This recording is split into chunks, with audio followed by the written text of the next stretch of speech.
I found my own obituary. I found my own obituary in my husband's drawer. The date of my death was scheduled for 3 days later. He had been slowly poisoning me for 3 years. Hello, my name is Temperance Holloway, and today I'm 75 years old. Before I begin my story, I'd like to ask you to like this video and subscribe to the channel. Tell me in the comments where you're watching from.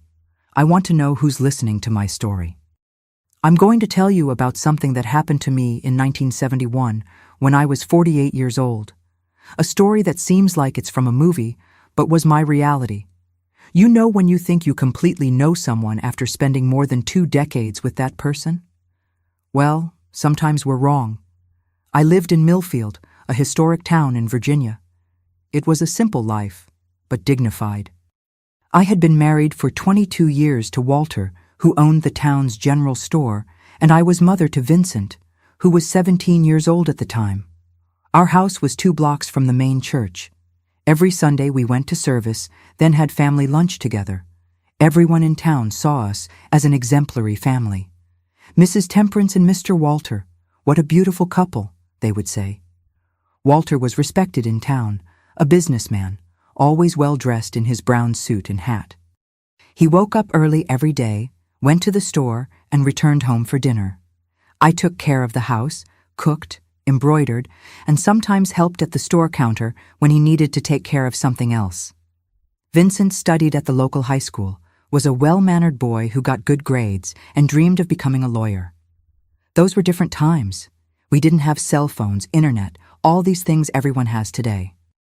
My son can't believe it when I tell him our telephone was one of those heavy black ones that sat on a special table in the living room. And when it rang, the whole town knew someone was calling the Holloway house. But everything changed on that day, March 12th, 1971. It was a Friday. I remember it as if it were yesterday. The sky was cloudy, threatening rain. Walter had gone to handle some business in Crestwood, the neighboring town. He said he'd return only at the end of the day. I took advantage of the opportunity to do a thorough cleaning of the house, something he didn't like when he was home, because he said the noise bothered him. I was looking for some documents about the land we had purchased the previous year. We needed them to finalize the registration at the county clerk's office. I searched all the dresser drawers, the wardrobe, the document boxes. Nothing. Then I remembered that Walter had a desk in the bedroom with a drawer that was always locked. He kept the key on top of the wardrobe in a porcelain pot that had belonged to his mother. I got a chair, climbed up, and reached for the pot. Inside was the small golden key. I hesitated for a moment. I had never opened that drawer before. Walter said he kept important store documents there, things that weren't my business. Back then, we respected that kind of thing. Husbands had their business secrets, and wives didn't interfere. But I needed those land papers. So I put the key in the lock and turned it. The drawer opened with a creak. Inside were several organized folders, receipts, accounting books, and at the bottom, a large brown envelope with my name written in big letters, Temperance Holloway. My heart raced. Why would there be an envelope with my name in my husband's secret drawer? I opened the envelope with trembling hands. Inside were several documents. The first was a contract with Harrison Funeral Home. I read the heading and almost fainted. Funeral Services Contract. It was a complete contract, everything detailed and paid for. Cedar coffin with golden handles, wreath of flowers, candles, viewing room, funeral transport, everything. My legs weakened. I sat on the bed to continue reading. The second document was even worse, a partially filled out death certificate. My full name, date of birth, parents' names, marital status, all correct. Only the date and time of death were missing, but the cause of death was already filled out in the handwriting of Dr. Mitchell, a doctor friend of Walter's. Cardiac arrest following prolonged illness. What illness? I wasn't sick. Yes, I had been feeling tired in recent years, with occasional dizziness, but I thought it was just the weight of age and housework. Dr. Mitchell had been visiting me monthly, saying I had a weak heart and prescribing rest. The third document was a handwritten letter by Walter. It said, "Dear friends and family, Today we say goodbye to my beloved wife, Temperance. For years she bravely fought against her illness, but God wanted to take her to be with Him. I thank you for the prayers and support during this difficult time. I could barely breathe. I leafed through more papers, a receipt from the town cemetery for a perpetual grave, instructions on how to dress my body and my blue lace dress, the one I only wore on special occasions, even a list of people to be invited to the wake. And then, on the last paper, I found something written in pencil in the top corner. Expected date, March 15th, 1971. It was 3 days away. My own husband had planned my death. He had everything prepared, every detail, as one would organize a party or a trip. But it was my funeral he was planning with a set date. At that moment, my world collapsed. More than 2 decades of marriage, an entire life built together, our son. And Walter wanted to kill me. Why? What had I done to deserve this? With trembling hands, and my heart nearly jumping out of my chest, I put everything back in the envelope. I closed the drawer and returned the key to the porcelain pot. I needed to think. I couldn't let Walter notice that I had discovered his plan. For the past 3 years, every night before bed, Walter would bring me a tea. He said it was chamomile with lemon balm from our backyard to help me sleep. He was always attentive. Drink this, Temperance. It will do you good.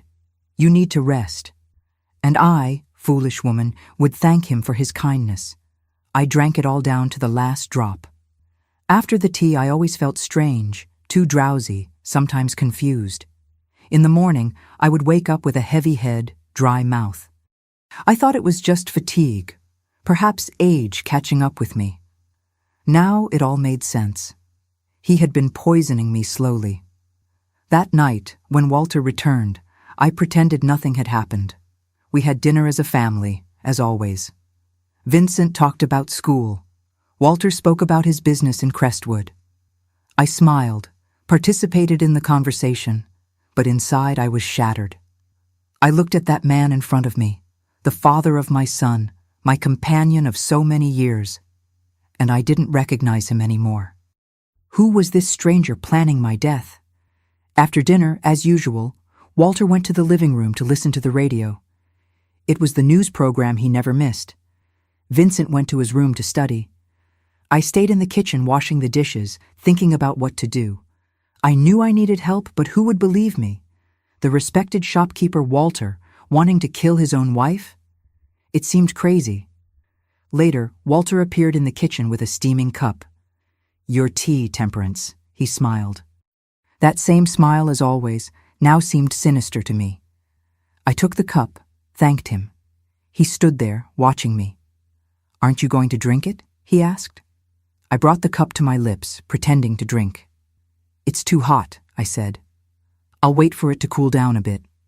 He nodded, satisfied, and went back to the living room. As soon as he left, I poured the tea down the sink. I needed to know what was in that drink. I saved a little in an empty medicine bottle. That night, I didn't sleep. I lay there, eyes closed, pretending to sleep. Walter snored beside me. How could he sleep so peacefully, knowing what he planned to do? With each snore, I felt more anger, more fear, more determination. I wasn't going to die. I wasn't going to let him win. The next morning, Saturday, I told Walter I was going to visit my sister Constance. He didn't like me visiting her. He said she was a gossip, that she put ideas in my head. But that morning, he didn't protest. Perhaps he thought, let her go. In 3 days she'll be dead anyway. Constance lived on the other side of town. I told her everything, showing her the bottle with the tea. At first, she didn't believe me. "Walter, it can't be. He's always been so good to you." She insisted that I must be confusing things, that perhaps the documents were just a precaution, that businessmen are forward-thinking. Precaution with a set date, Constance? 3 days from now? And this tea he gives me every night? Why does he watch me until I drink it all? She finally began to consider the possibility. Her husband, my brother-in-law John, was a truck driver and was away on a trip. We decided to go to Mr. Anderson's pharmacy, an elderly gentleman who knew everyone in town. Mr. Anderson greeted us with his usual kind smile. He was a short man with thick glasses and thin white hair. His white apron always impeccable. I explained that my dog had drunk something strange and was very drowsy. I showed him the liquid in the small bottle. Could he analyze it? The old pharmacist smelled it, then put a drop on a glass slide and observed it against the light. He did some tests with reagents. "Where did your dog drink this, Mrs. Holloway?" His tone was serious. I hesitated. Then I decided to tell part of the truth. "It's a tea I found at home." He looked at me over his glasses. "This isn't just tea. There's phenobarbital here, a lot of phenobarbital. It's a medicine for epilepsy, but in such a high dose like this, it could kill a person over time. It weakens the heart, causes mental confusion. You didn't give this to your dog, did you?" I shook my head. "No, Mr. Anderson. I don't have a dog." He understood. He didn't ask any more questions, just said quietly, "Be careful, Mrs. Holloway. Very careful." I left the pharmacy determined. I needed more evidence. I remembered that in the drawer there was also the funeral home contract. Harrison Funeral Home was near the main church. It was closed. It was Saturday afternoon, but I knew the owner, Mr. Jerome. He lived in the back. I knocked on the back door. Mr. Jerome answered, surprised to see me. "Mrs. Holloway, is there a problem?" I explained that I needed to verify some information about a contract. He hesitated. He didn't usually work on weekends, but he ended up inviting me in. In the small office behind the funeral home, surrounded by empty coffins leaning against the walls, a vision that gave me chills.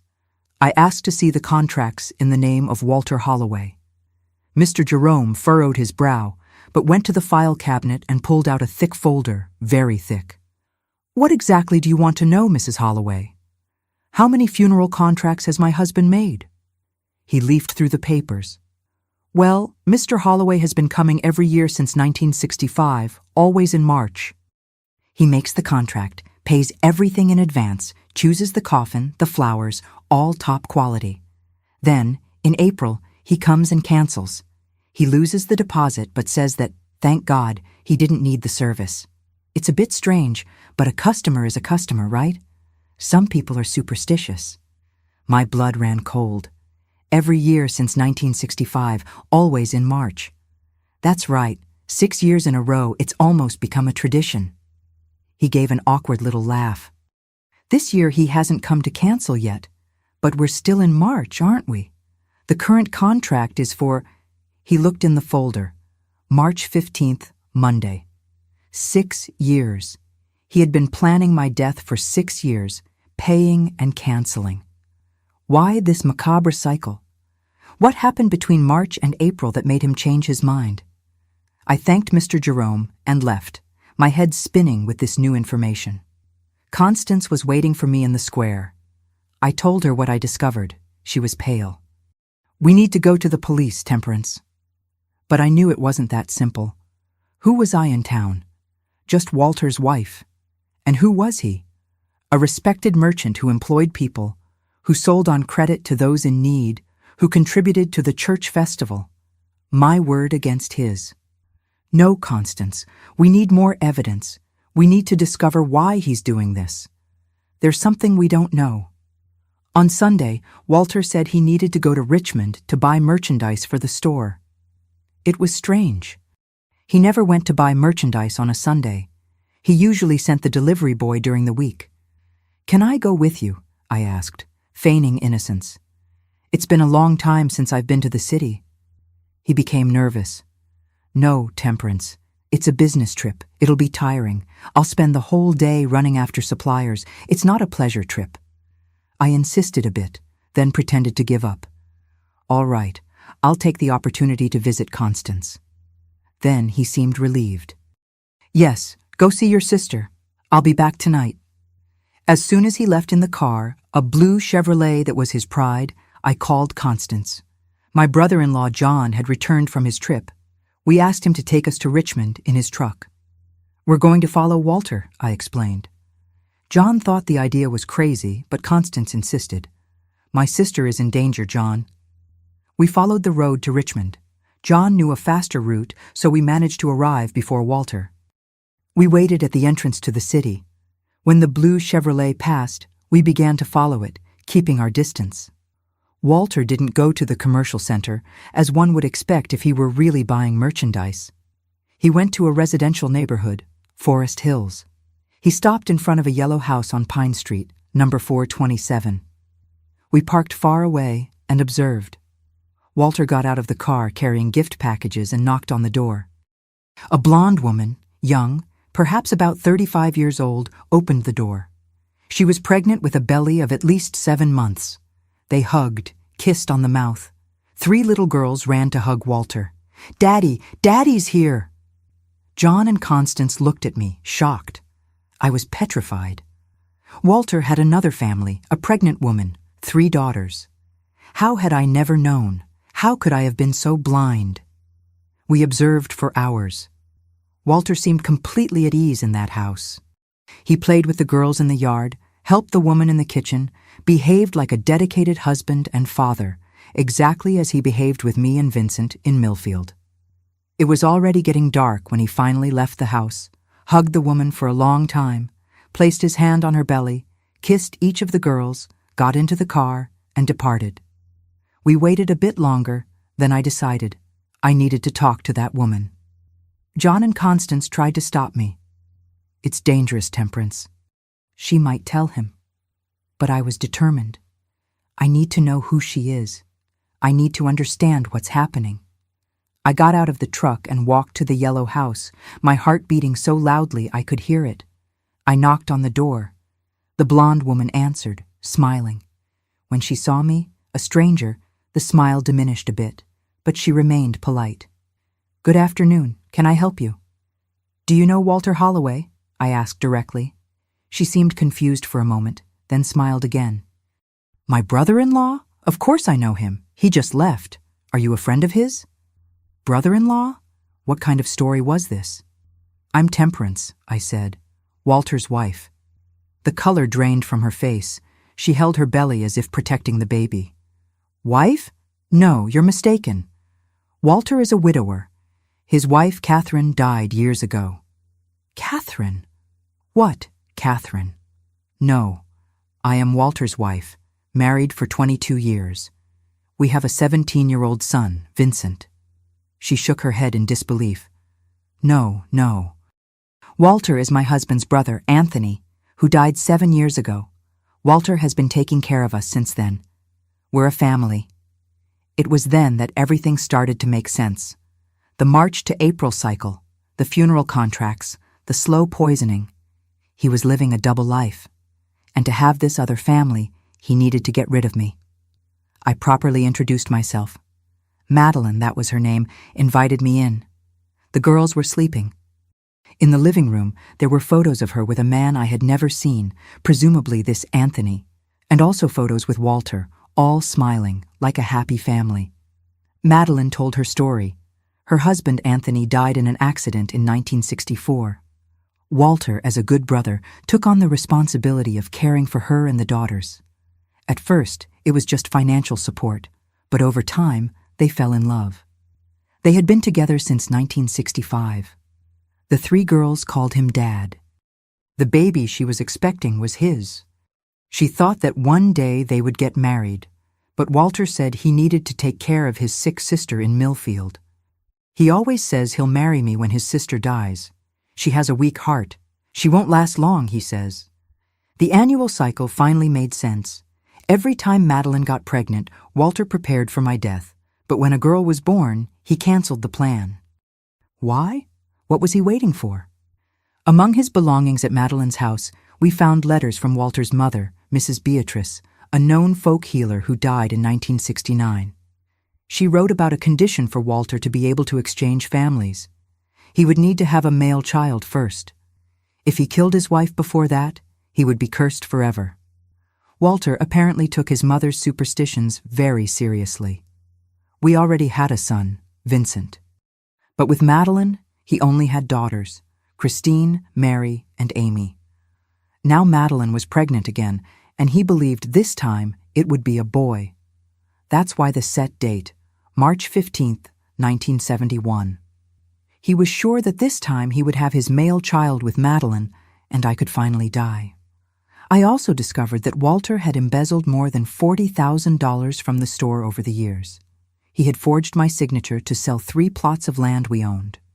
He bought the house for Madeline, paid for private school for the girls, supported 2 families, and to complete his plan, he had taken out a life insurance policy in my name worth $50,000, a fortune at the time.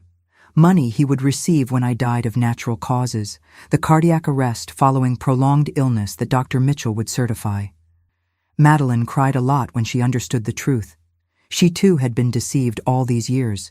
She wasn't Anthony's widow. In fact, this Anthony didn't even exist.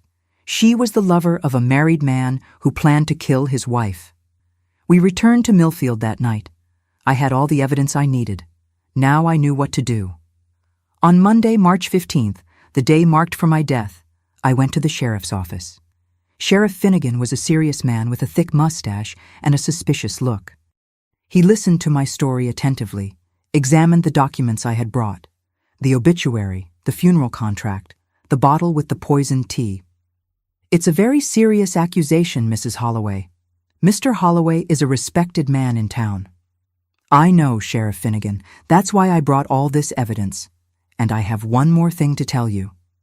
I explained about Madeline, the house in Richmond, the 3 daughters, the baby on the way. The sheriff scratched his mustache thoughtfully.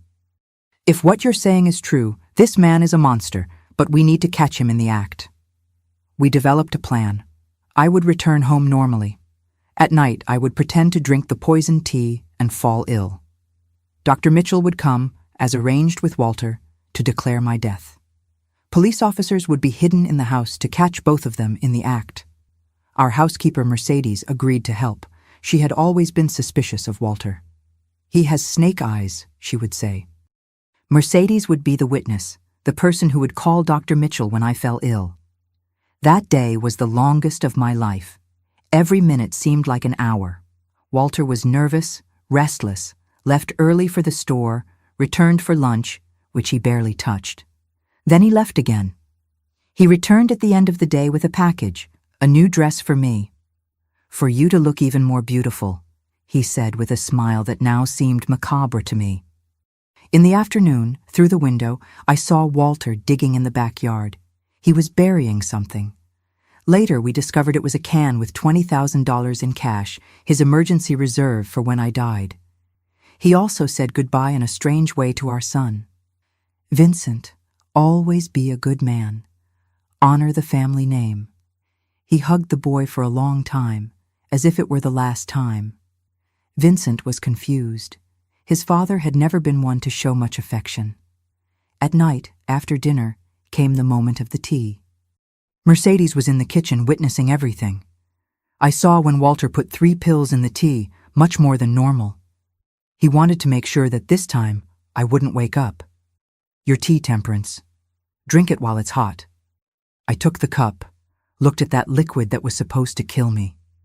6 years he had waited for this moment. 6 years planning my death, living a double life, betraying me, slowly poisoning me. I brought the cup to my lips and pretended to drink. "It's good, Walter." "Thank you." He smiled, satisfied. "Go lie down. You look tired." I went to the bedroom, lay on the bed fully dressed. We began the staging. Mercedes rushed into the room after a few minutes. "Mr. Holloway, Mrs. Holloway is very ill." Walter came quickly. I pretended to have convulsions, to foam at the mouth, toothpaste mixed with water. He tried to show concern, but I saw the gleam in his eyes. It was working. "Mercedes, call Dr. Mitchell, quick." The doctor was already on alert. He arrived in less than 15 minutes. He looked at me superficially, without really examining me. He announced in a solemn voice, "I'm sorry, Walter. She's gone. Her heart finally gave out." Walter hugged the doctor, pretending to cry. "She suffered so much, doctor. Maybe it's better this way." Dr. Mitchell took the death certificate from his bag. It already had my name on it. He filled in the date and time. March 15th, 1971, 7:35 p.m., cause of death, cardiac arrest following prolonged illness. That's when Sheriff Finnegan entered the room, followed by 2 officers. "Freeze! Police!" The expression of shock on Walter's and Dr. Mitchell's faces was worth every second of those 3 years of suffering. I got up from the bed, alive and strong. How is this possible?" Walter stammered. "The tea?" "I didn't drink your poison, Walter. Not this time. And I know everything. Madeline, the girls, the life insurance, the embezzlement from the store, everything." The 2 were taken away in handcuffs. Walter still tried to deny everything, to say that I was crazy, that I had imagined it all, but the evidence was irrefutable. The poisoned tea, the fraudulent death certificate, the funeral contracts, the embezzlement of money, the forgery of my signature in the sale of the land. And so began my new life, a life I didn't expect to have, a life that was almost stolen from me by the man who swore to love and protect me. After that night, nothing would ever be the same again. Seeing Walter being taken away in handcuffs by the police, the look of desperation on his face when he realized that his 6-year plan had failed. That image never left my memory. The next day was a whirlwind. The news spread through the town like wildfire. Walter from the general store arrested for trying to kill his wife. No one talked about anything else. People looked at me with a mixture of pity and morbid curiosity. Some didn't believe it. They thought I had made it all up to get rid of my husband. Millfield was a small town in the 70s, and people liked to create their own versions of the facts. Vincent, my son, was the one who suffered the most with all of this. He was 17 in his last year of high school, dreaming of law school. Suddenly, he discovered that his father, whom he admired and respected, was a monster who planned to kill his own mother, and worse, that he had another family, other daughters. I remember my boy sitting on the porch, staring into nothingness, his eyes red from crying so much. "Why, Mom? Why did he do this to us?" I had no answers. I could only hug him and assure him that we would be okay somehow. The 2 of us against the world, if necessary. The trial began 3 months later, in June 1971. It was an event in town. The courthouse was on the central square, an old colonial-style building with high windows and a wooden floor that creaked with every step. The room was packed. It seemed that all of Millfield wanted to see the outcome of that story that seemed more like a radio drama. I was sitting in the first row, dressed in a simple navy blue suit, hair pulled back in a bun. I wanted to look dignified, strong. I wouldn't give anyone the pleasure of seeing me defeated. Beside me was Vincent, in a suit and tie, looking older than his 17 years. My sister Constance and her husband John were right behind us, offering support. On the other side of the room was the defense. Walter had hired Mr. Owens, the most expensive lawyer in the region. The store had been closed since the arrest, but apparently my husband still had hidden resources. Walter was sitting next to the lawyer, wearing an impeccable gray suit. He was thinner, with deep circles under his eyes, but still maintained that posture of a respectable man.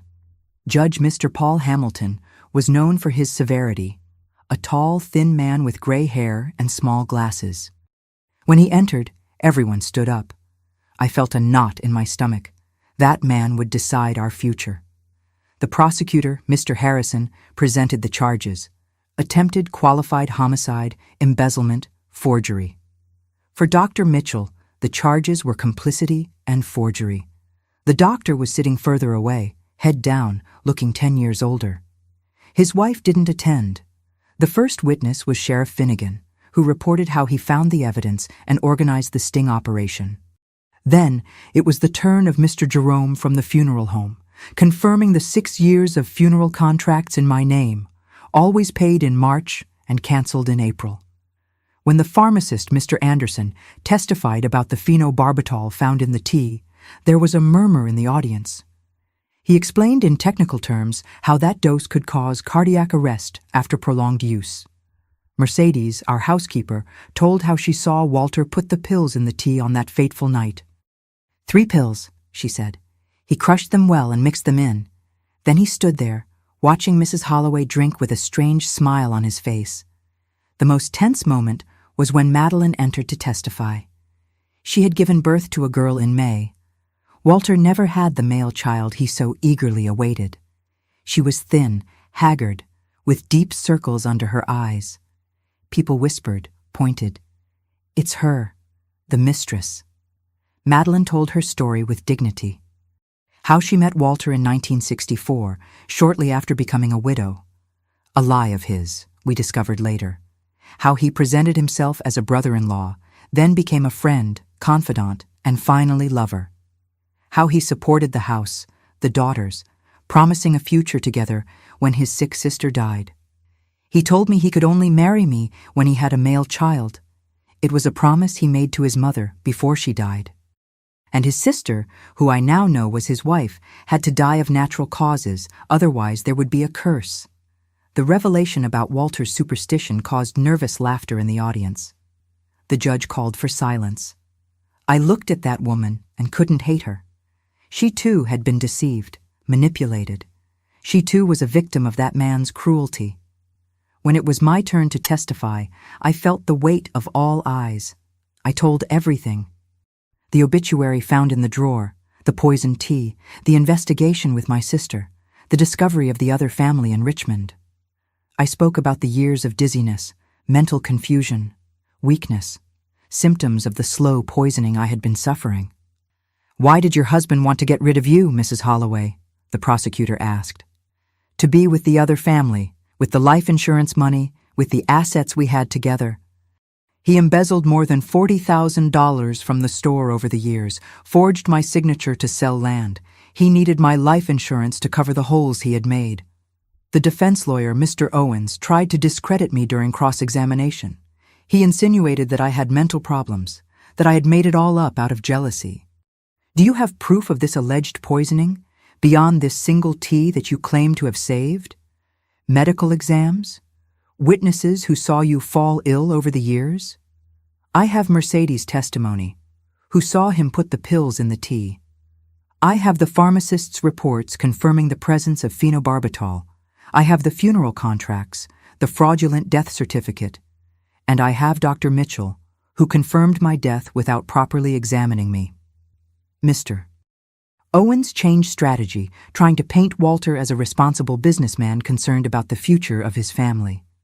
"Your husband wasn't just being prudent. Many men take out life insurance. They plan funerals in advance.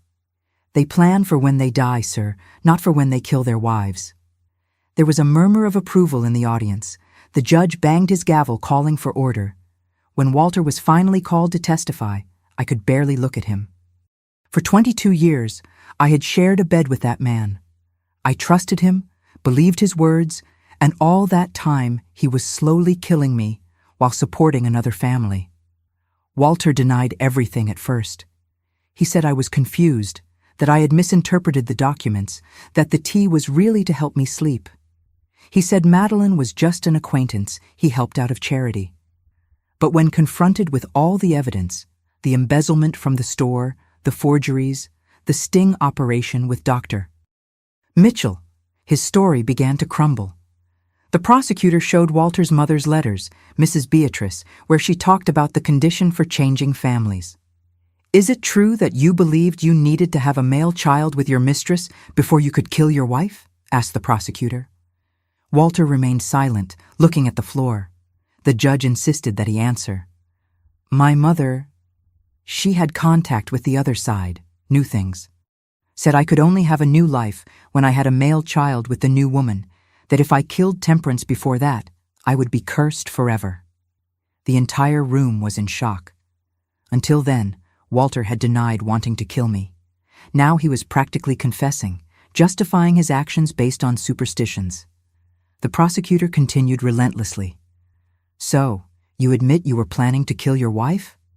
Walter looked at me for the first time since the beginning of the trial. In his eyes was something I had never seen before. Fear, not of the trial, not of prison, but of me, of seeing me there alive, witnessing his downfall. I I just wanted to be happy with Madeline and the girls. Temperance would never give me a divorce. In our social position, in our circle, it would be a scandal. So, the solution was to kill her. He didn't answer. He didn't need to. The truth was clear to everyone in that room.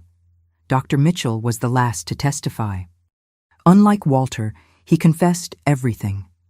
How he was co-opted years before to monitor my illness. How he received money to certify that I had a weak heart. How he agreed to sign the death certificate without an adequate examination. I was in debt, he confessed, his voice breaking. I had gambling problems. Walter offered me a way out, said it would be better for everyone, that Mrs. Holloway was suffering with the disease. What disease, Dr. Mitchell? Asked the judge. Did Mrs. Holloway really have any heart condition? No, Your Honor. She was being poisoned. I knew that, and still agreed to participate. After 3 weeks of trial, the verdict was announced. The courtroom was even more crowded than on the first day. I sat upright, hands crossed on my lap, trying to maintain composure. Vincent held my hand, his sweaty palm showing his nervousness. Judge Paul Hamilton adjusted his glasses and read the sentence.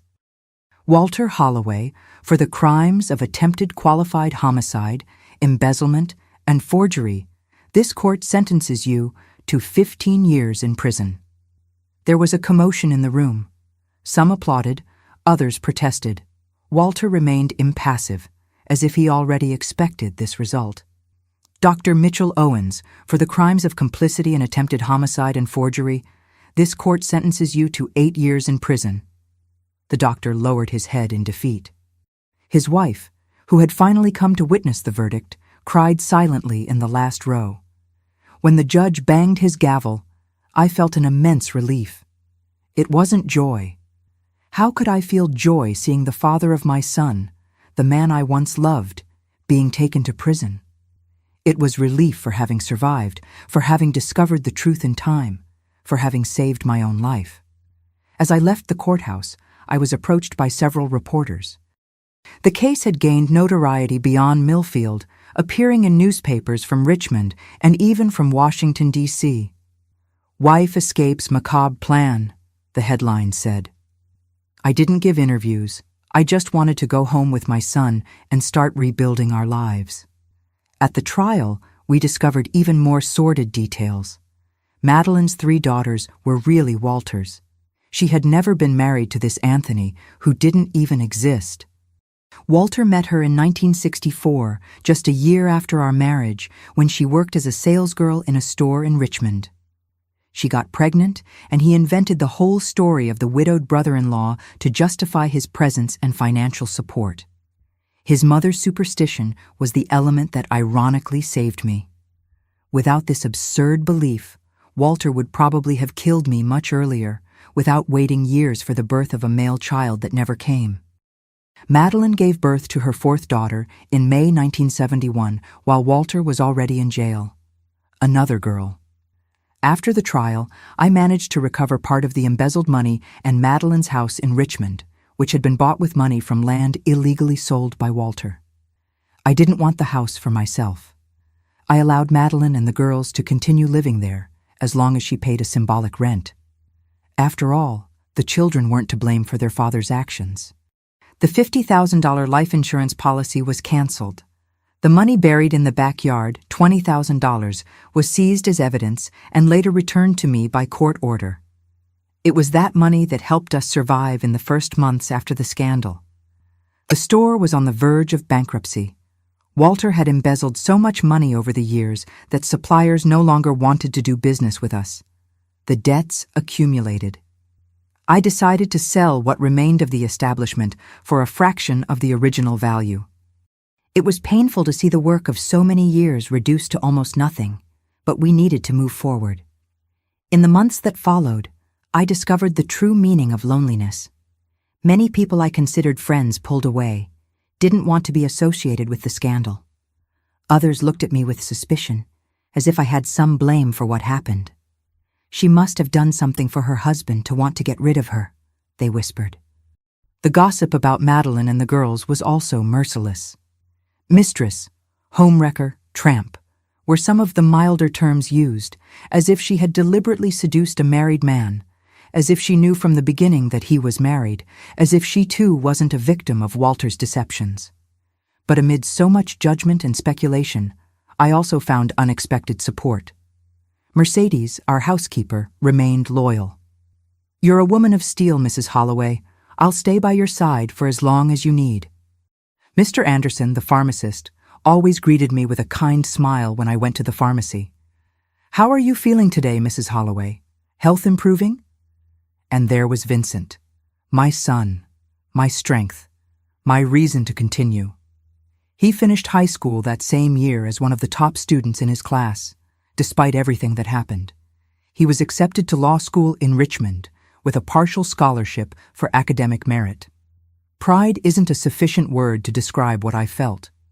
"I'm going to become a prosecutor, Mom," he told me the night before leaving for the capital. "I'm going to ensure that people like my father don't go unpunished. I'm going to protect other women like you."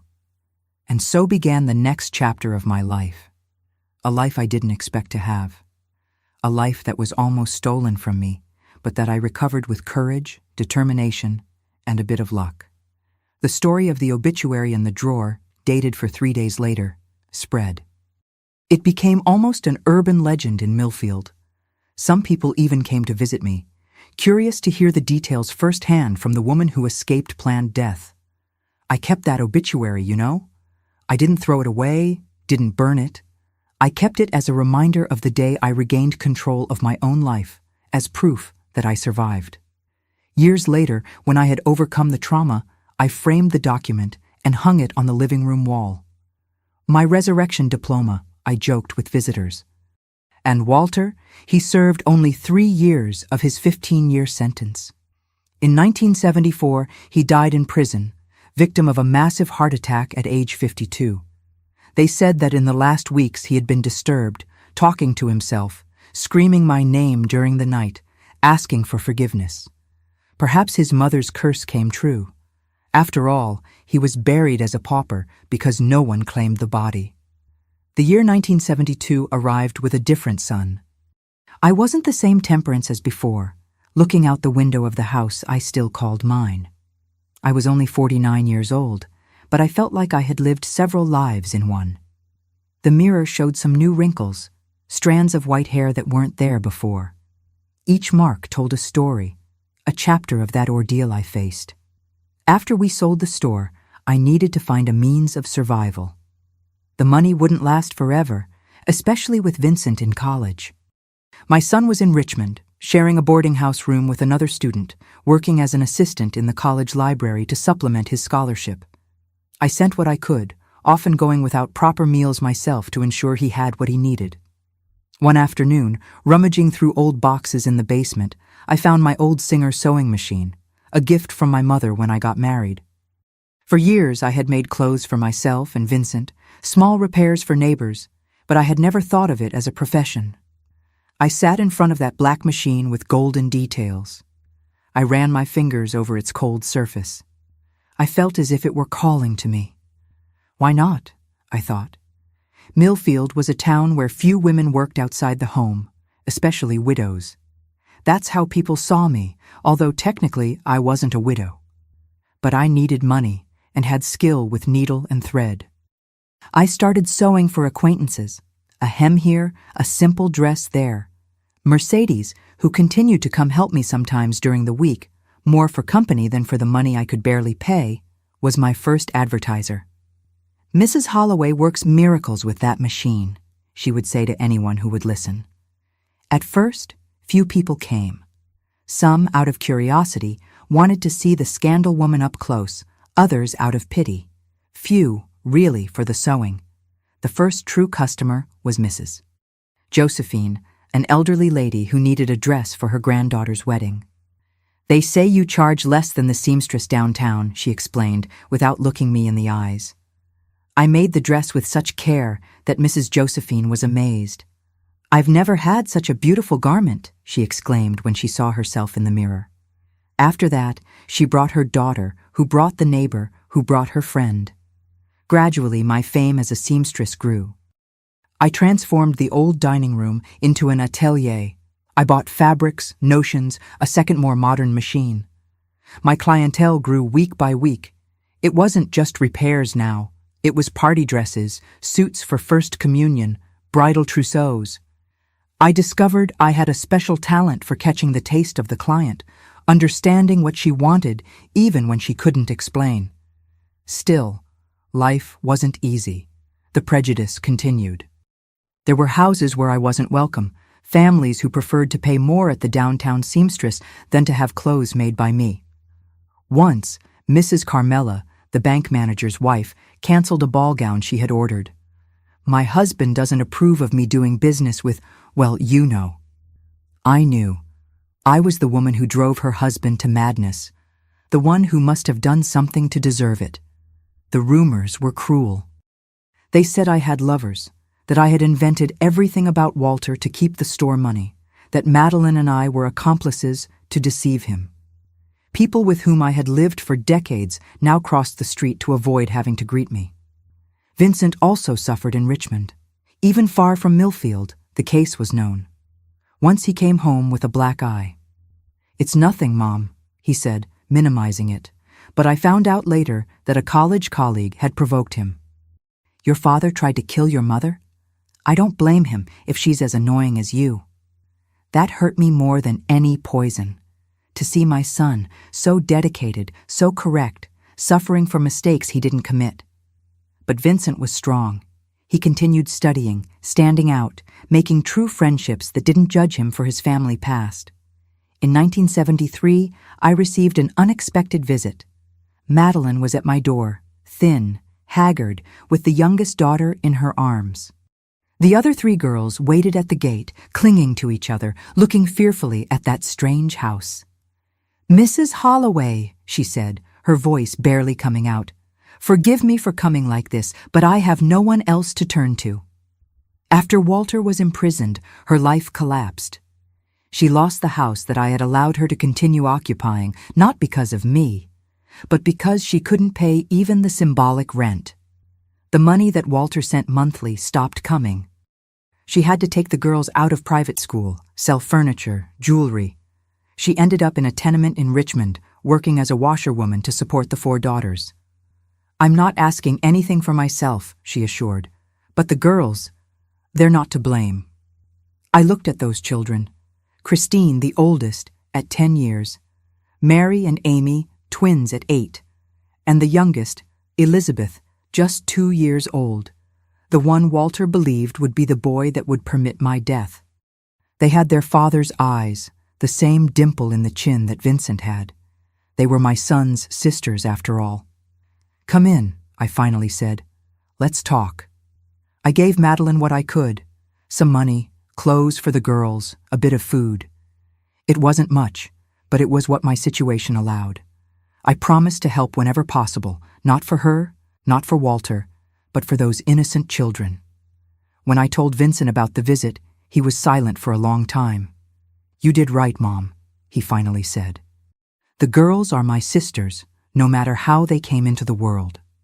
At Christmas that year, I invited Madeline and the girls to spend it with us. It was strange at first, uncomfortable, tense, but children have a way of breaking the ice. Soon, Christine was helping to decorate the tree. The twins were running around the house playing hide and seek, and little Elizabeth slept peacefully in Vincent's old cradle that we kept in the attic. "I never thought we would be here like this," Madeline confessed, as we washed the dishes after dinner. "You have a big heart, Mrs. Holloway." "No, I don't. I just know that hatred sickens the soul, and I've suffered too much to carry that weight." In truth, helping Madeline and the girls was therapeutic for me. In some way, it gave meaning to all that suffering. It transformed a horrible story into something with a greater purpose. The year 1974 began with news that shook Millfield.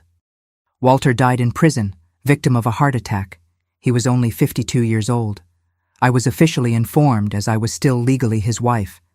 They asked if I wanted to claim the body. I refused. Vincent wanted to go to the funeral, but almost no one appeared. The man who was once respected and admired in town died alone, abandoned, and was buried as a pauper. There wasn't money for a decent tomb.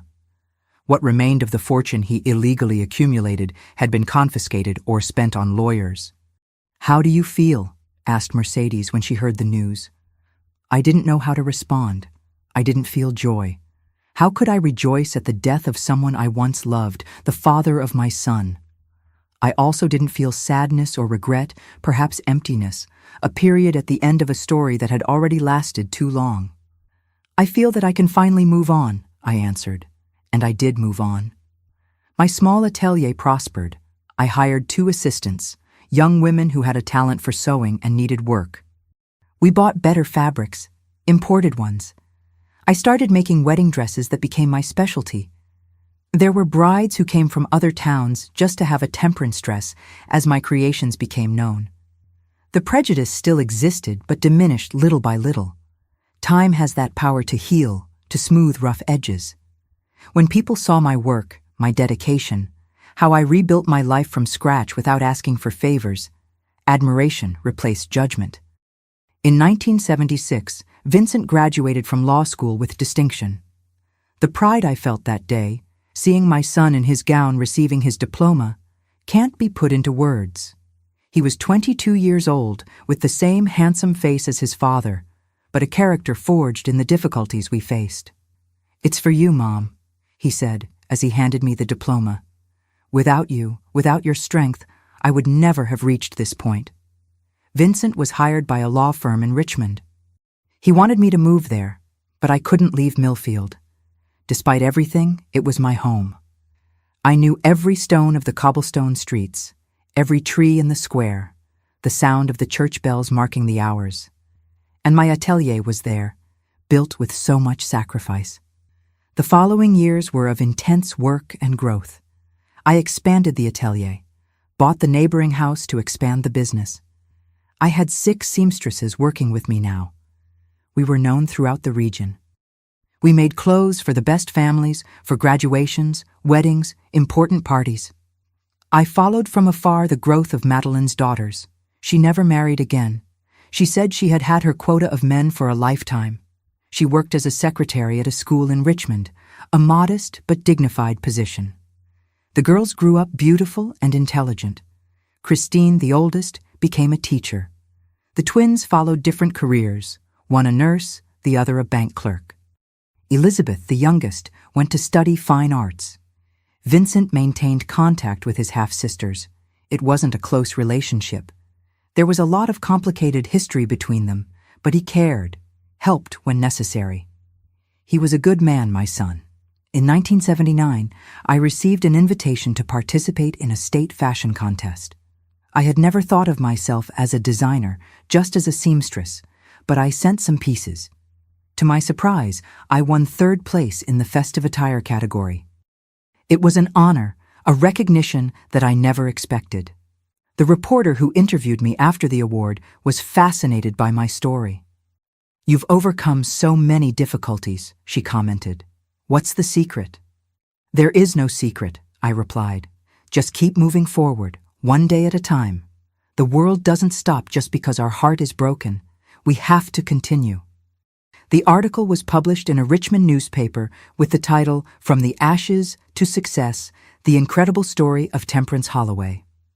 It was the first time they saw me beyond the scandal, no longer as the woman whose husband tried to kill her, but as the designer who overcame tragedy. The beginning of the 80s brought a new phase to my life. I was almost 60 years old. The atelier was established with a loyal clientele. I could have retired, lived quietly on the income, but work was my therapy, my way of expressing creativity, of feeling useful. It was during this time that I met Nathaniel. He was a widower, owner of a small grocery store near the church. A quiet man, of few words, always gentle. He started appearing at the atelier with small repairs, a loose button, an undone hem. Later he began bringing chocolates, fresh fruits from his small farm on the outskirts of town. "For you and the ladies," he would say shyly, without looking me in the eyes. "You work so hard, you need energy." I didn't immediately perceive his intentions. I was so accustomed to living alone, to being independent, that the idea of a new relationship didn't even cross my mind. It was Mercedes who opened my eyes. "Mr. Nathaniel has his eye on you, Mrs. Holloway. Only the blind can't see it." I resisted at first. The ghost of Walter still hung over me. How to trust again? How to know if I wouldn't be deceived again? But Nathaniel was different, transparent as clean water, without secrets, without hidden agendas. In 1982, at 59 years old, I accepted his marriage proposal. It was a simple ceremony at the main church, just family and close friends. Vincent was my best man. He was already a district attorney then, a respected man, married to Teresa, a sweet woman who treated me like a mother. "Are you sure, Mom?" Vincent asked on the eve of the wedding. "You don't have to do this if you don't want to. We're fine like this." "I'm sure, son. I deserve this chance to be happy." And I was happy, genuinely happy, during the 13 years I lived with Nathaniel. He was the opposite of Walter. Simple, honest, without grand ambitions. Every night we had tea on the porch, talking about the day. On weekends, we went to his farm, where he grew orange trees and raised chickens. I learned to appreciate this quiet life, this mature love, without jolts. Nathaniel never tried to compete with the memories of the past, good or bad. He accepted that Walter was part of my history, that Vincent was a constant reminder of that first marriage. "What's past is past," he would say. "We're here now together, and that's what matters." I continued with my atelier, although at a slower pace. Nathaniel sometimes helped me. He learned to cut fabric, to organize orders. On nights when I stayed up late working on an urgent wedding dress, he would sit beside me, reading the newspaper, keeping me company. In 1995, Nathaniel died peacefully in his sleep at 78 years old. It was a different pain than what I felt with Walter. Not the shock of betrayal, the anger of injustice, but the deep sadness of losing a true companion. I cried a lot, but they were tears of gratitude for the years we spent together, not of regret or bitterness. "I was lucky," I told Vincent during the wake. "I knew the worst and the best that a marriage can be." And so, at 72 years old, I was a widow again, but this time I wasn't alone. I had my son, my daughter-in-law, my 3 adored grandchildren, Paul, Mark, and Julie. I had my atelier, my seamstress friends, the respect of the community. I had, above all, the certainty that I survived the unthinkable and built a dignified life on the other side. Sometimes, when I look at that framed obituary on the living room wall, I remember the young Temperance, the naive woman who blindly believed in her husband, who drank the poisoned tea every night without questioning. I hardly recognize her anymore. It's as if she were another person from another life. This experience transformed me, made me stronger, more cautious, but also more compassionate. It taught me that we can't control what others do to us, only how we react to what happens to us. They say that old age arrives gently, like a discreet visitor who occupies space in the house without making a fuss. For me, each wrinkle in the mirror tells a different story. Each white strand represents a lesson learned. When I lost Nathaniel in 1995, I thought my life had reached another period. I was 72 years old, an age when many people are already tired of living. But I discovered that there were still many chapters to be written. The first months after Nathaniel's departure were foggy. The house we shared for 13 years seemed too big, too quiet.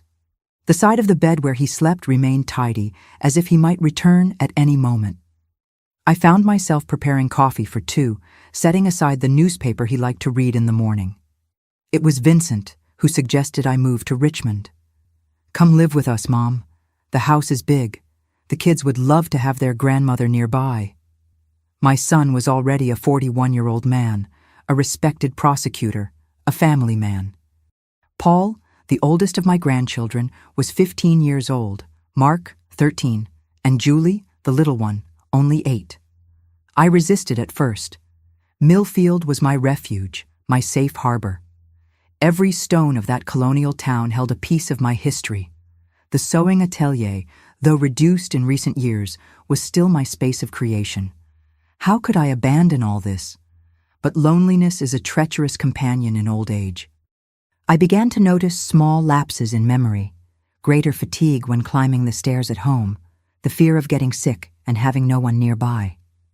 Mercedes, my faithful companion of so many years, had moved to live with her daughter in Washington, D.C. The old atelier assistants had followed their own paths, opening their own businesses. In 1996, I finally made the decision. I sold the house in Millfield, donated the sewing machines to a local vocational school, kept only the most special fabrics and some precious mementos. Among them, the framed obituary, my resurrection diploma, as I used to joke. The move to Richmond was less traumatic than I imagined. Vincent and Teresa's house was spacious, in a tree-lined neighborhood. I got a room on the ground floor with a view of the garden, decorated with a care that moved me.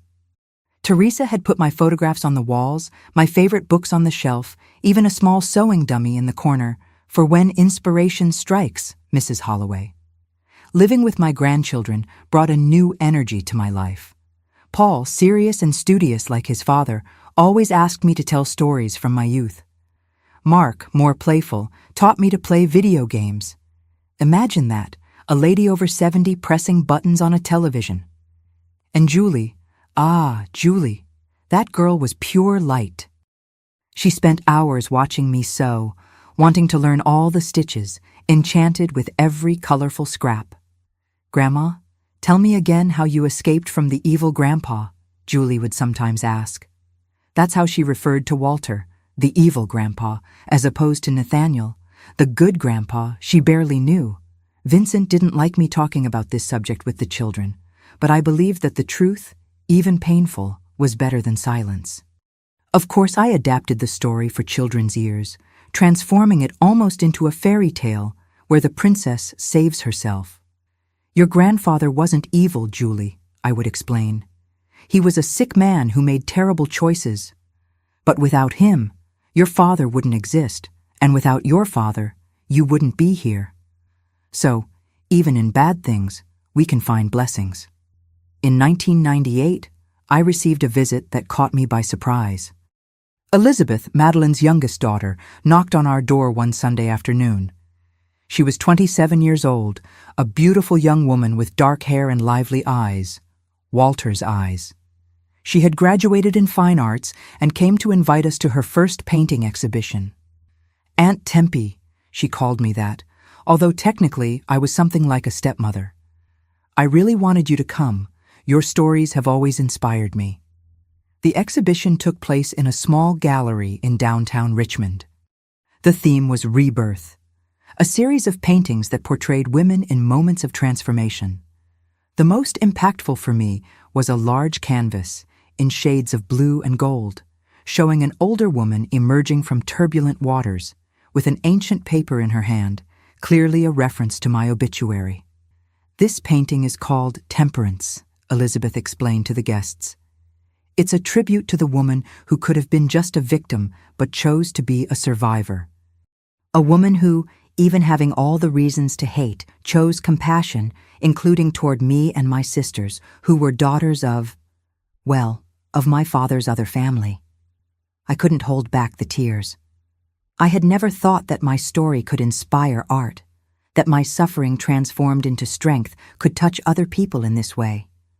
Madeline was also there, now a 62-year-old lady, gray hair, face marked by time. We hugged for a long time, without words. What words could express the unlikely journey that connected us? In the early 2000s, when I was already over 80 years old, I discovered a new passion: storytelling. It began on an ordinary afternoon when the community center near Vincent's house organized an event for the elderly in the neighborhood. They called it Afternoon of Memories. Each person should share a memorable life experience. When it was my turn, I told about the day I found my own obituary. I spoke without drama, without self-pity, just relating the facts as they happened. When I finished, the room was in absolute silence. A lady approached me afterward, squeezed my hands between hers. "Mrs. Holloway, You gave me courage today. If you survived that, I can survive what I'm going through." Soon I was invited to other events, schools, women's groups, even a lecture at the college where Paul, my oldest grandson, was studying psychology. My theme was always the same: resilience. How to survive when life tries to bury you. How to transform betrayal into a new beginning. How to forgive without forgetting. In 2005, at 82 years old, I participated in a documentary about domestic violence. The director was a young filmmaker who heard my story during one of these lectures. "Your experience needs to be recorded, Mrs. Holloway. It can help many women who are going through similar situations today." I confess I was apprehensive. One thing was to speak to small groups. Another was to expose my life to a larger audience. What if people from Millfield saw it? The few who still remembered the scandal, who perhaps preferred that story to remain buried. "Mom," said Vincent when I shared my doubts, "you survived an attempted murder. Do you really think you wouldn't survive a few malicious comments? Besides, who cares what they think? Your story could save lives." The documentary Obituary won awards at smaller festivals. It was shown in schools, community centers, police stations specialized in serving women. I received letters and emails. Yes, I learned to use a computer at 80 years old, thanks to the patience of my grandchildren. From women who identified with parts of my story, women who were trapped in abusive relationships and found the courage to leave, women who survived and now sought to rebuild their lives, as I did. In 2008, a scare. I was diagnosed with breast cancer. At 85 years old, many would have given up fighting. "At my age, is it worth going through surgery, chemotherapy?" I asked the doctor. He smiled, a gentle smile that reminded me of Nathaniel. "Mrs. Holloway, you survived a husband who tried to kill you for years. Do you really think you're going to surrender to a few rebellious cells?" I faced the treatment with the same determination that I faced all the challenges in my life. It was difficult, painful. There were days when I wanted to give up, but I looked at the framed obituary now hanging on the wall of my room and thought, I've already beaten death once, I'll beat it again. And I did. Against all expectations, the cancer went into remission. "You have an extraordinary life force," commented the oncologist during a follow-up consultation. "I'd like to know what your secret is." "There is no secret, doctor, just the decision to continue living one day at a time." In 2012, I turned 90 years old. My grandchildren organized a surprise party that brought together people from all phases of my life. Former clients of the Millfield Atelier, neighbors, Madeline's daughters. She herself had passed away in 2009. Young people who knew me through the lectures and the documentary. A lifetime condensed in that hall, decorated with yellow flowers, my favorites. Paul, now a respected psychologist, gave a moving speech. My grandmother taught us that surviving isn't just continuing to breathe. It's transforming pain into wisdom, fear into courage, betrayal into a new beginning. It's looking back without resentment and forward without fear. At that moment, looking at all those smiling faces, I felt immense gratitude for the life I had. It wasn't the life I had planned. It certainly wasn't the life I dreamed of when I married at 26 years old to Walter. It was much more difficult, but also much richer in experiences, in growth, in meaning. The following years brought the natural limitations of advanced age. I started using a cane, then a walker. My hearing got weaker. I needed a hearing aid. My eyesight no longer allowed me to sew, although my fingers still missed the touch of fabrics, the movement of the needle. But my mind remained lucid, memories intact. I continued telling my story whenever I could, now mainly to my great-grandchildren who were starting to arrive. They looked at me with those wide eyes of amazement when I told them about the obituary in the drawer, about the poisoned tea, about how I transformed an improvised sewing atelier into a prosperous business. "Grandma Temperance is a superhero," declared Peter, Paul's son, at 6 years old, after hearing a simplified version of my saga.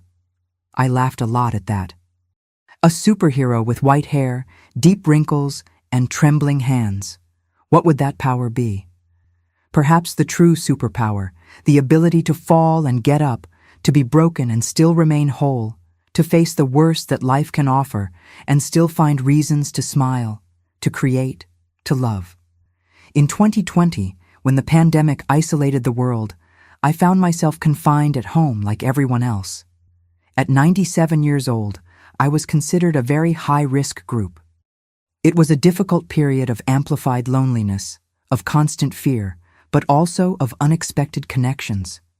Julie, my granddaughter who inherited my love for sewing, began to record our conversations, to document my stories. "I'm doing this so that your great-grandchildren and great-great-grandchildren know your story, Grandma," she explained, "so that they know where they came from." It was during these recorded conversations that I revisited almost forgotten details of my journey. The superstition of Mrs. Beatrice, Walter's mother, which ironically saved me. He could only exchange families after having a male child, and with Madeline, he only had girls. Dr. Mitchell, the accomplice doctor, who died in prison in 1979, repentant to his last breath. Mercedes, my faithful housekeeper, who testified against Walter, even knowing she would be rejected by many families in town after that. "You know what impresses me most about your story, Grandma?" asked Julie during one of these sessions. "It's not just that you survived, but how you chose to live afterward. How you helped Madeline and the girls. How you rebuilt your life through sewing. How you found love again with Grandpa Nathaniel." I smiled, touched by my granddaughter's sensitive observation. "Life is made of choices, my dear. I could have chosen hatred, bitterness, isolation. Many would have understood, even approved. But what kind of victory would that be? Walter would have managed to kill me in another way, killing my ability to trust, to love, to find beauty even after horror. Today, at 75 years old, I look back and see a life that was worth living, not for the moments of pain, which were many, but for the strength I found to overcome them, for the wonderful son I raised, for the grandchildren who fill me with pride, for the great-grandchildren who are beginning their own journey in a world so different from the one in which I grew up. The obituary remains on the wall of my living room, yellowed by time and framed in a simple wooden frame. New visitors always ask about it, intrigued by this unusual decorative object. "It's my trophy," I explain, smiling, "my proof that we can rewrite our destiny even when others try to write it for us." Sometimes I wonder what Walter would think if he knew I'm here, more than 50 years after that night when he believed he would finally get rid of me, that I not only survived but flourished, that I transformed each scar into learning, each fall into an impulse to rise stronger. I think he wouldn't understand. Men like Walter rarely understand the strength that exists in kindness, in persistence, in the ability to forgive without forgetting. It's a silent strength, not flashy like violence or intimidation. A strength that sustains, that builds, that transforms. The true strength that moves the world. If you're watching this video now, I want to thank you for your company up to this point. If you can, please leave your like and subscribe to the channel. I'm curious to know where you're watching from. So, leave your city in the comments. Now let's continue our conversation, because I still have many things to share with you. When we reach 75 years, as I am now in 2025, life becomes a treasure chest of memories. Each drawer we open contains stories, some sweet, others bitter. The interesting thing is to notice how these moments intertwine, forming the unique tapestry that is our existence. As a seamstress for so many years, I've always liked this metaphor. Life as a fabric that we weave with the threads we are given, some bright, others opaque, but all necessary for the final design. What have I learned from my journey? What lessons do I carry in my heart after all I've lived through? These are questions that my grandchildren and great-grandchildren always ask me. Paul, my psychologist grandson, says that my story should be studied as a case of extraordinary resilience. But I don't see myself as someone extraordinary. I see myself only as a woman who, faced with the choice between giving up or moving forward, chose the more difficult path, that of continuing to live, not just existing. One of the greatest lessons I learned was about forgiveness. Not that sugary forgiveness from self-help books that advise forgetting the harm done to us. No. True forgiveness is much more complex and painful. It is recognizing the evil in its full extent, feeling the pain completely, and still choosing not to let that pain define who you are or become the center of your existence. Did I forgive Walter? It's a difficult question. I can't say I forgot what he did, that I erased from memory the years of slow poisoning, the betrayal with Madeline, the plan to kill me on that March 15th, 1971. These memories are engraved in me like scars. But I learned not to allow hatred to occupy space in my heart, not for him, but for myself. I remember a conversation I had with Vincent in 2010, when he was already 56 years old, gray hair at his temples, lines of expression that reminded me so much of his father. We were sitting in the garden of his house, watching the grandchildren play.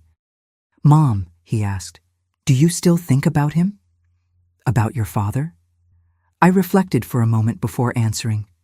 "I think about him, son, not with anger or bitterness like before.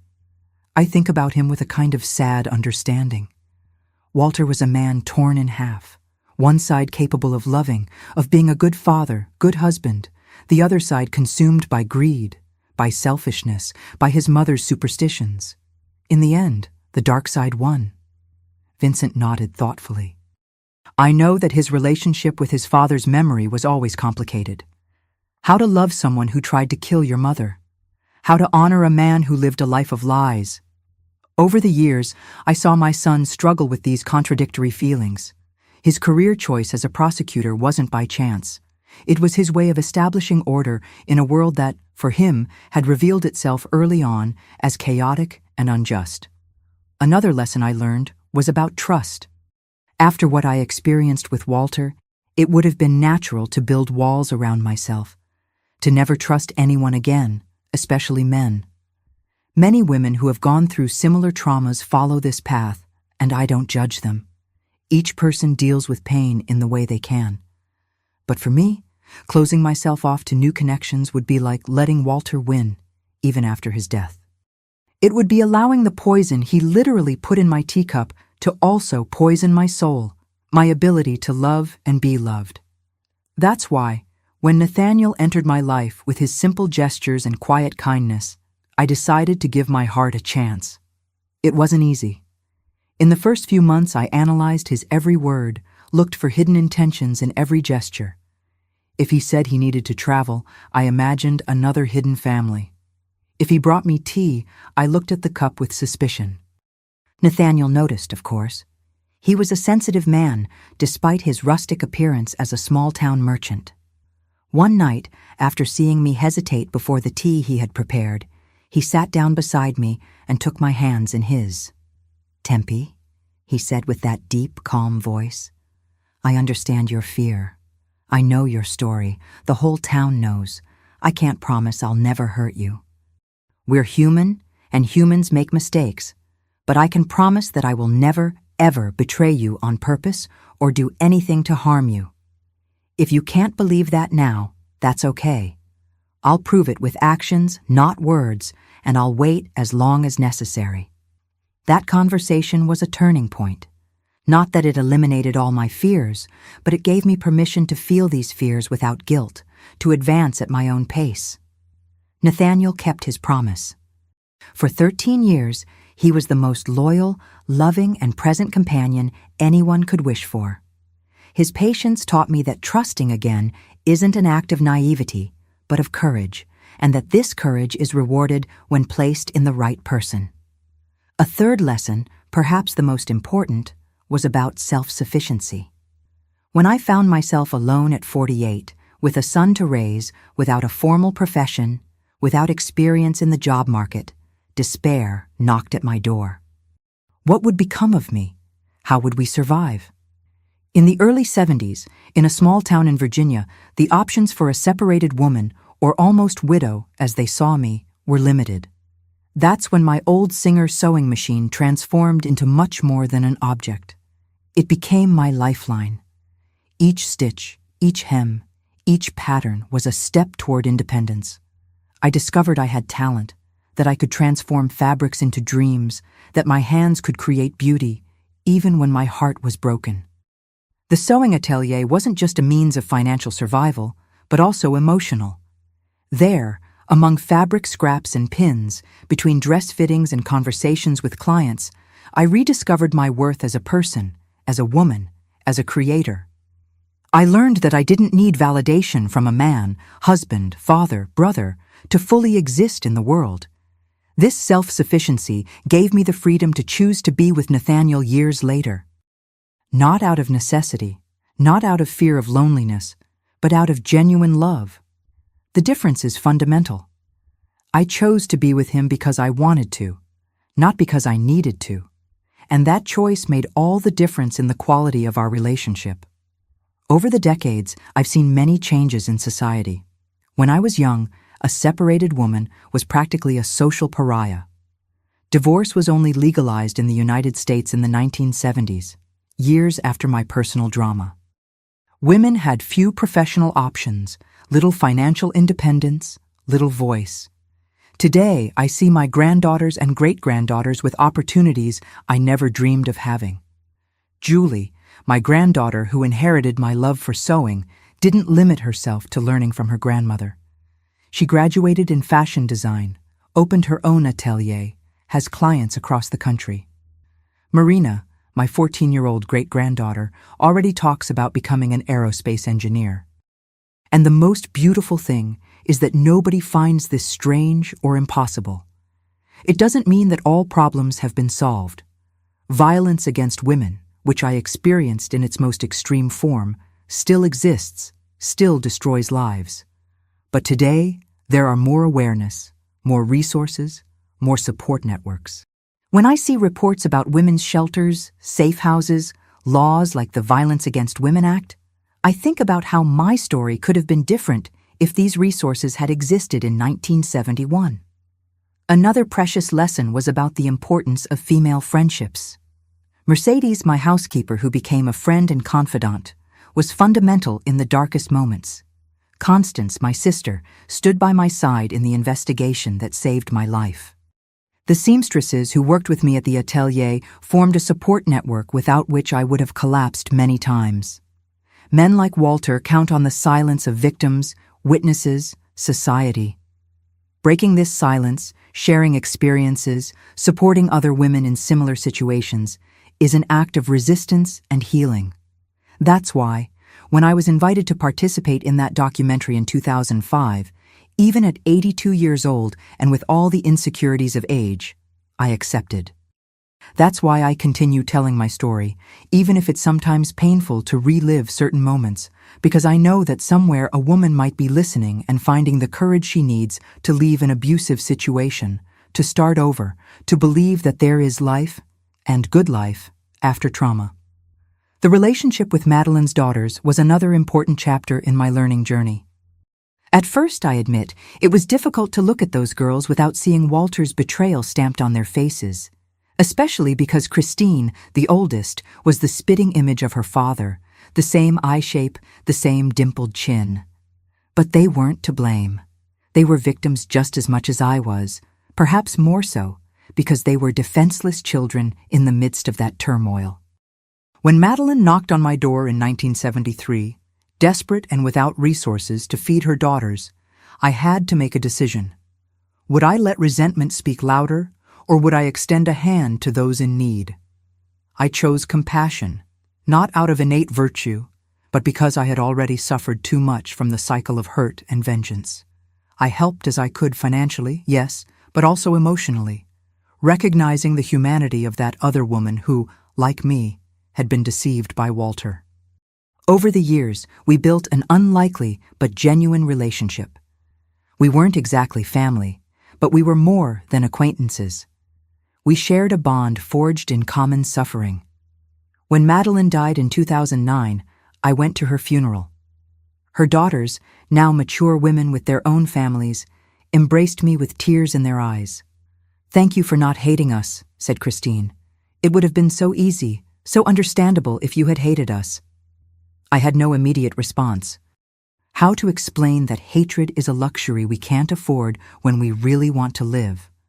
That holding grudges is like drinking poison expecting the other person to die? That learning to separate people from their actions is one of the most difficult and most liberating skills we can develop? Perhaps the deepest lesson I learned was about finding purpose in pain. I don't believe we suffer to learn lessons. That would be a very cruel view of the world. But I do believe we can extract meaning even from the most terrible experiences, transforming them into something that benefits not only ourselves, but also others. For me, this purpose came in many forms. Through the sewing atelier that not only supported me financially, but also brought beauty and creativity to my life. Through raising my son, who grew to be an upright and just man, very different from his father.